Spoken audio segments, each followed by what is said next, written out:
her mother, who is wrongfully convicted of murder and has been serving 25 years down already. And Marissa was also in prison with her mom.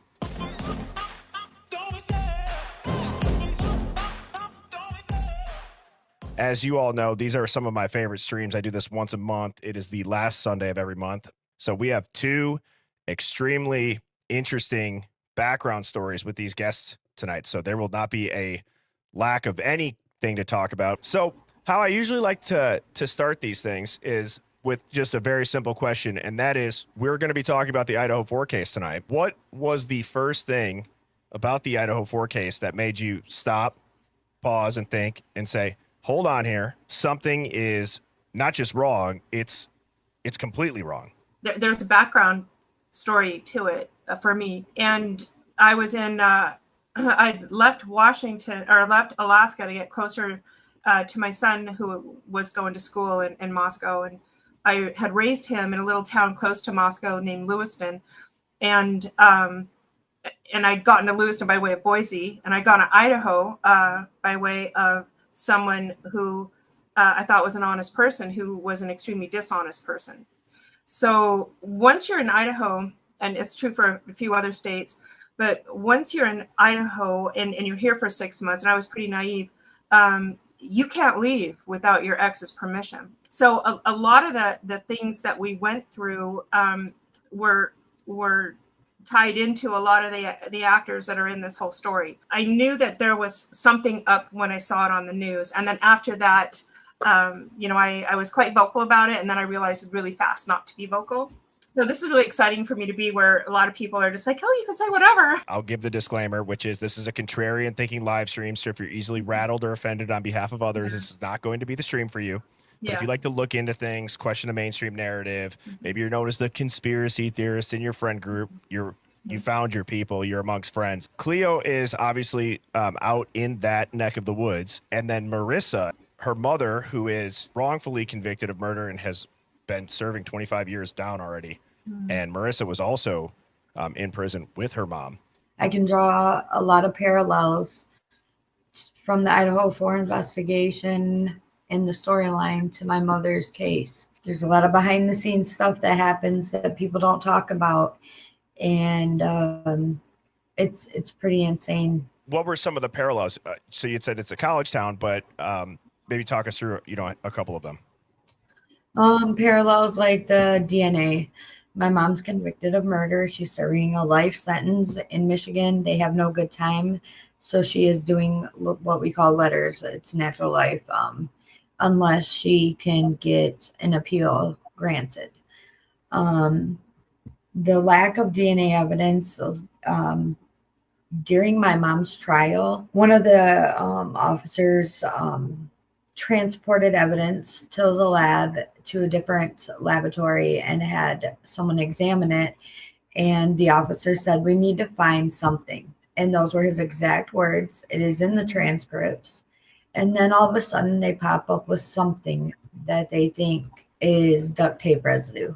My mom was convicted off of the testimony of my brother, which is her son, and that alone sent her to prison.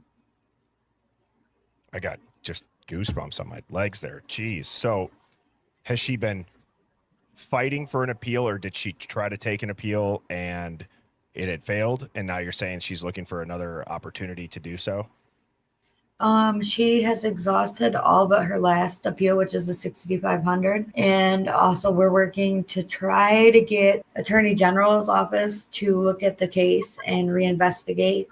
My mom also has multiple lawsuits currently against MDOC in the state of Michigan that she's fighting for other cases that she has been basically mistreated while she's been in prison. She's got a lot on her plate right now, but she's still fighting. So hopefully I'm able to help her with her last appeal. I think I have enough evidence and prosecutorial misconduct, jury misconduct. There's quite a few different angles I could take at this.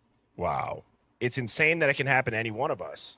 Thank you for sharing that, Marissa, and being so, forthcoming with that. And I think it's going to definitely aid in this conversation with the Idaho 4. I can absolutely see how there's similarities. And Cleo, what have you seen as far as in this specific investigation that maybe they're, after listening to Marissa, have you seen anything as far as misconduct, or have you heard rumblings that maybe aren't in the mainstream? So I really resonate with Marissa, because the guy that I married, I didn't realize how bad he was. He was an informant. So when I left him, I spent about 10 years trying to get away from him. He had made a pretty big mistake and he didn't want to get caught.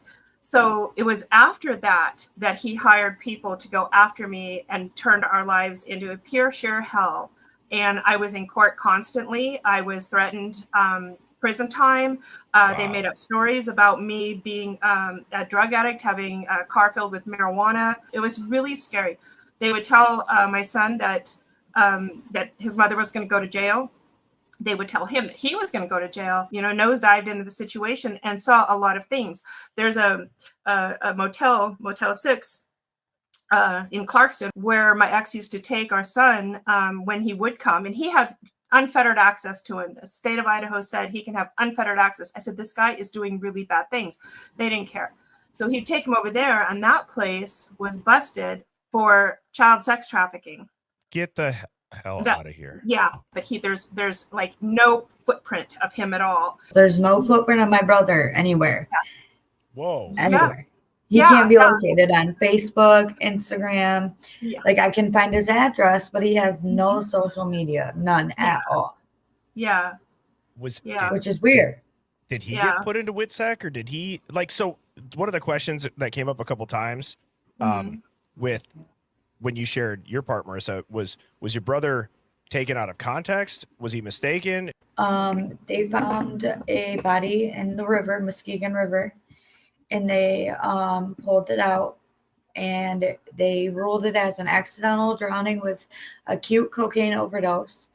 And then almost 4 years later, after, it was in 1998 that they pulled her body out of the river. And almost 4 years later, 2001 going into 2002, my brother went to the police and told them, hey, that lady you guys pulled out of the river, my parents killed her. Whoa. And in order to get a conviction, he had to admit his part in the murder of this lady. And he ended up serving 6 years, but he got sentenced under good time. What? Yes. So, okay. My dad went to prison as well with them. All of them. Yeah. Everyone. That's crazy. So I didn't want to blow by that before when you had said your brother. He's 12 years older than me. Okay. Wow. So you said your dad went to prison too. Yes. Is he still in prison, or? No, he got out. He served 16 years, got out and was out for 2 years and died from complications after surgery of a brain tumor. I'm sorry to hear that. He's been gone since 2001 now. I feel like with both of you right now, we have two extremely interesting stories. I don't really talk like this. Every now and then I'll blab at my son, and he'll just like, hey, look, Mom, look what I did. Because it went on for 25 years with us.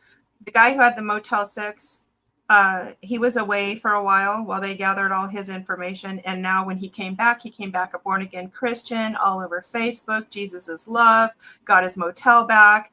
His parents have a massive car dealership up in Spokane, and they gave him the Motel 6 and a marina out in Lewiston, Clarkston as like little gifts. And it's amazing. He's an older guy. So I think those are laundering places, in my opinion. It has a huge trafficking problem. I do know that there are safe houses all over the place for people who are being trafficked. And when they're, it all kind of blends into each other. I do know that I spoke with a ton of politicians, and they're scary people. They're super, super scary. You have to be very careful with them. There's so many things that are wrong with the person that they've built Bryan Kohberger to be. And I think Shane F. brings up a good point. I'm curious just what your guys' thoughts are on this. I've said this for a long time that I'm like, Bryan Kohberger looks like a Fed. Yes. He carries himself into court, Yes. which this might sound weird. He has a certain type of swagger in court that is a little bit too calm. with your I life on the line. 100% agree. What was the giveaway for you guys in your mind where you're like, Brian Koberger might be in on this entire public facing conviction fall guy aspect? I think I knew the moment that I heard what his minor was in school, and the cyber and the, and then how he applied for the internship. And then from what it looks like, he was granted the internship. Mm-hmm. And I feel like they kind of like you said, he's the last pick for flag football. So he's the last pick for the feds too. And he had to prove his worth, basically, is how I feel like. So they sent him in to go sit in jail and be calm and mellow, because, he's that type of guy. I feel like that you could scream in his face and tell him about himself, and he'll just still look at you with that blank stare. Like there's, but he's very smart. It's just not, I just don't see him having that stealth. The picture they paint about him, and, how they're trying to like reach and bring in all these different, well, he boxed, well, he did this, he used to be fat. Like, okay, so what? We all have a used to be. It could also be an act. All of that could be part of his act too. So, because, he could be really into his role. I thought it was interesting. The pivotal moment for me, even though the first time I saw him, I was like, no, he didn't do it.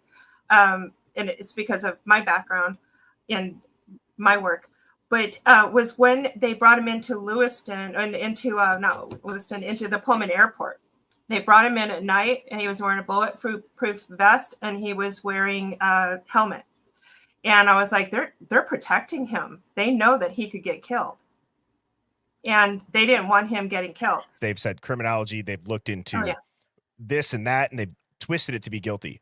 Mm-hmm. All while never mentioning a drug angle, a Greek life angle. I don't know the legal terms for it, but they're trying to help, or trying to foster a sense of safety, and we got him, and there's nothing going on. Everybody can relax and be safe and do your thing, so that they can continue to catch their criminals. And I think because everything they're doing is unusual with him. This is an unpopular opinion. I already know before I say it. Brian Koberger is not going to be the person that gets people to care about this case again. I promise you. It's going to be somebody else or something else that inadvertently proves Brian Koberger is either in on this, he's a Fed, or whatever else the options are. But I do not think that Brian Koberger, even appealing or going to trial, would convince enough people that if he did get off and a jury said, no, we don't think he did it, and there's reasonable doubt, he's not coming back from that. You can't even have a trial now. Like the jurors, everyone's tainted. Like everyone in that area knows. It's not a secret. So where would they pull their jury pool from? I've even wondered if all of these groups that talk about this are hurting him and hurting the case. I'm like, are we hurting the case by saying all this stuff about it? Because they're doing. I'm not saying that I'm putting you down or anything, because I love everything that you do and everything everybody's doing. But sometimes I'm like, are we like, a bee in their bonnet? are we like a thorn in their side? Yeah, like giving away the secrets. I thought that too.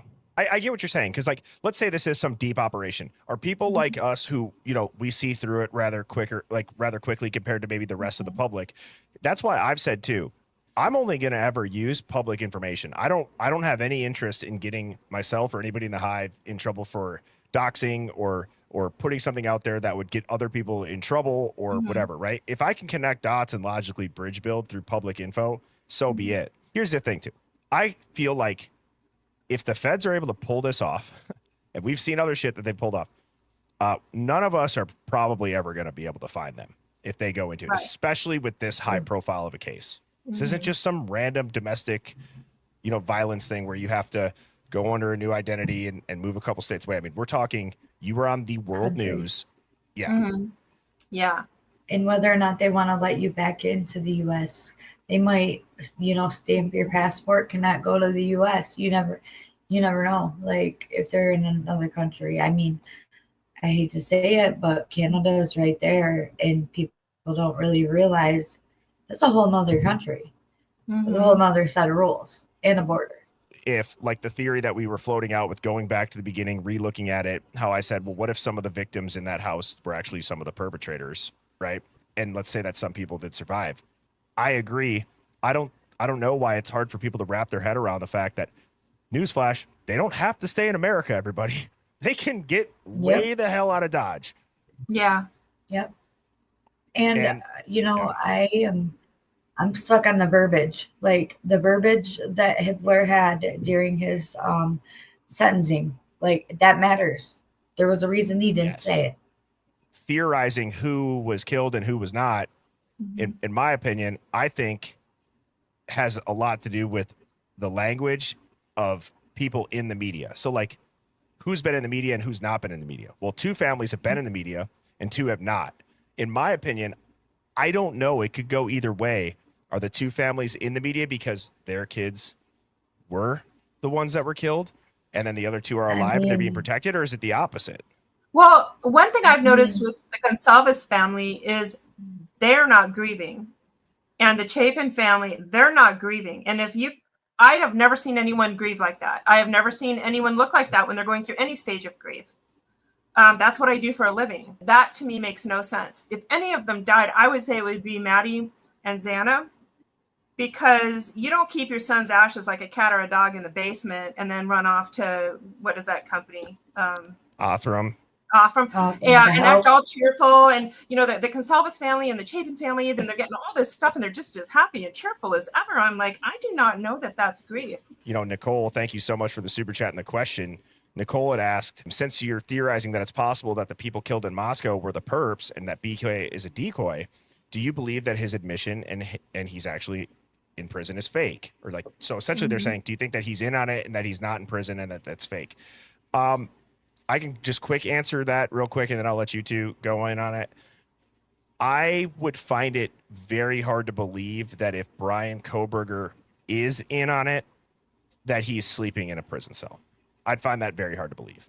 Depends on who goes to jail in the future or who has recently been arrested and where they end up, I guess. Yeah, I think, you know, since the Aryan Nation or Aryan Knights come from the prisons system, I think that he's going to find more information if he's in prison.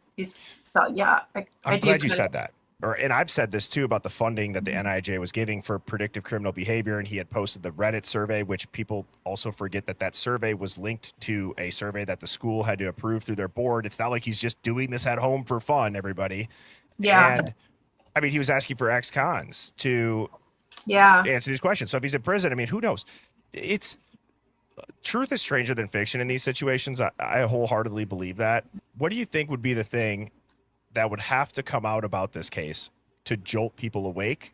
Do you think there's anything at this point? Do you think the people who don't believe it and will always ride with the Kohberger narrative are too far gone? Or do you think there's still something that could publicly shift this narrative back to what the truth more likely is? DNA results that they got would jolt people to realize that this is not what you guys thought it was. They would absolutely have to show it, and they would absolutely have to show all the results. I get what you're saying for sure. I mean, you'd like to think that if hey guys, the DNA actually was this person, and then you could build a timeline and a narrative around why that person makes sense. Who had the motive, who had the ability, who had the opportunity, and what did they do before and after the crime? What do you guys think about no defense attorneys wanting to defend Brian Kohberger on this high of a level this early in his stint? I mean, I don't know if you can speak from experience, Marissa, on with your mother's case and finding people to defend her, or. Yeah, it's difficult. It's very, very difficult, actually. The attorney that my mom had 25 years ago, he was not experienced enough to take a high-profile case like my mom's. He's now a father's rights attorney and does only family court type of situations. And it's actually very, very hard. And then, you know, funding to try to get the attorney funded. And it's just risky, like, because in prison, if you sit there long enough, you'll figure out how to file your own motions from behind a cell and push your own paperwork. So sometimes you don't even need an attorney. You know what I mean? And with his level of education, I think he could do it by himself, honestly. Thank you for applying to be on the roundtable. And then you also were just able to kind of openly talk about it. I think it's great and it's incredible. I know the Hive appreciated it. I appreciated it. See you guys. Thank you, Marissa. Thank you, Cleo. Bye. Cheers. All right, Hive. That was great. Thank you to Marissa and Cleo for that. And thank you to everybody in the chat. Best of Me says, I just want you to know that you and the Hive has built an awesome channel. I love it. Well, thank you for being here, Best of Me. I appreciate that. It's not a one-man stream by any means. This stream is what it is because of the chat. And I will be back in the Hive tomorrow night at 7 p.m. Central. Cheers, everybody. Birds flying high, you know how I feel. Sun in the sky, you know how I feel. Breeze drifting on by, you know how I feel.